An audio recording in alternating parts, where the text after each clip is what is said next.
tonight we are making a normal soap recipe from scratch. It's just regular soap.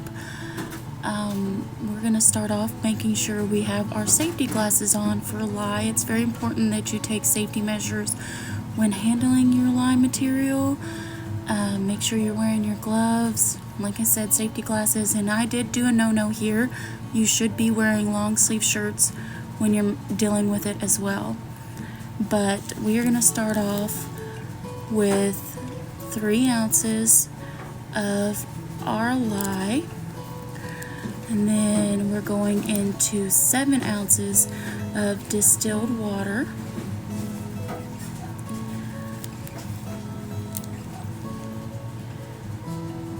And then when you go to mix your lye and your water, make sure you mix the lye into the water. If you don't do this, there's a chance that it could explode and get all over you and cause chemical burns, and that's just no good. So I always step outside for this part, so that way the fumes don't stick around in my house. I always wait for my pets to be put up and my kids to be in bed whenever I go to do this, so that way they're not around the harsh chemicals either.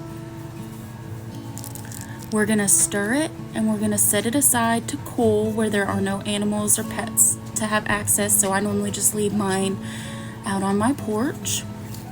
When we go back inside, we're going to be adding 17 ounces of olive oil and 3.5 ounces of coconut oil. And your coconut oil, you're going to want to melt if you have it in solid form, which that's what mine was. So I took it over to the stove and melted it up. You want to melt this up, or I should say down. You want to melt this down on a medium heat so as not to scorch your coconut oil. Mix it really well. Here I am measuring out my coconut oil. When that gets all melted down, you're going to want to mix that into your olive oil and take your temperature of your olive oil and your lye water. You want them to be relatively close in temperature so that it doesn't really mess up the saponification that's going to be happening.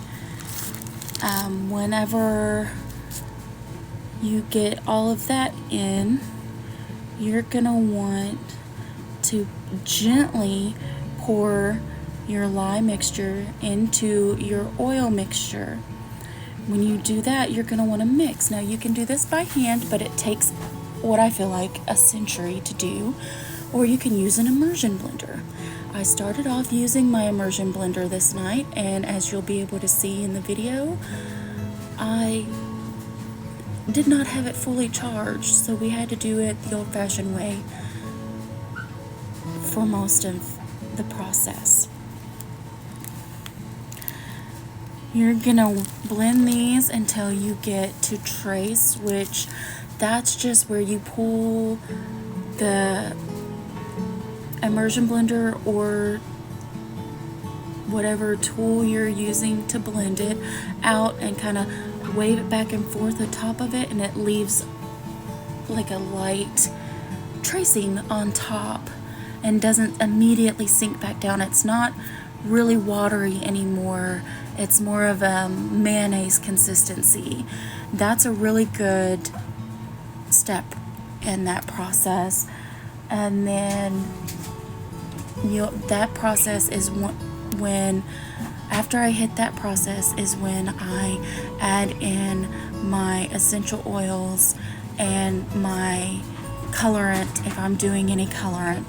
You can see here I'm stirring in the olive oil and the lye. Or I apologize, that was just adding in my olive oil to my coconut oil. I apologize for the noise. My husband just dropped something in our kitchen.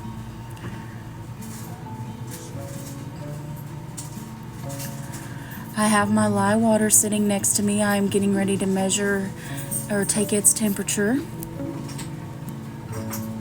as soon as I get this all mixed in. You want to give it a really good mixing so that way it's fully incorporated.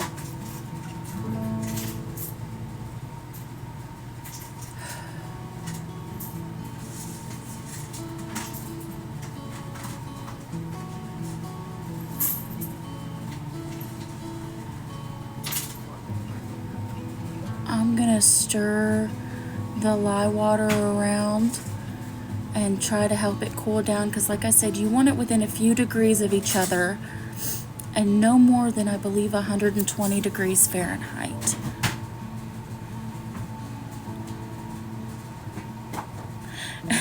That's me just saying, nope, not good enough of a degree for our mixing. Here I am taking the temperature again, and I'm realizing that it's good enough to mix. So this is the step where we gently pour in our lye water solution into our oils, and I like to kind of stir it in together before I use my immersion blender. So this is me just incorporating everything to make sure it gets evenly mixed in. And about here's where I realized that my immersion blender is not fully charged like I thought it was. So we're gonna go to the old-fashioned way of mixing it.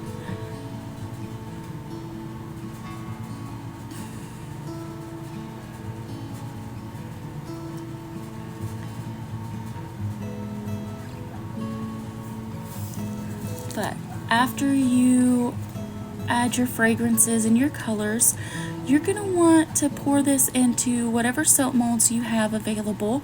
I used a long one today, and I'm putting it up and covering it and insulating it so that way it'll go through the gel phase. You're going to want to sit this for 24 hours at least before you demold and cut it.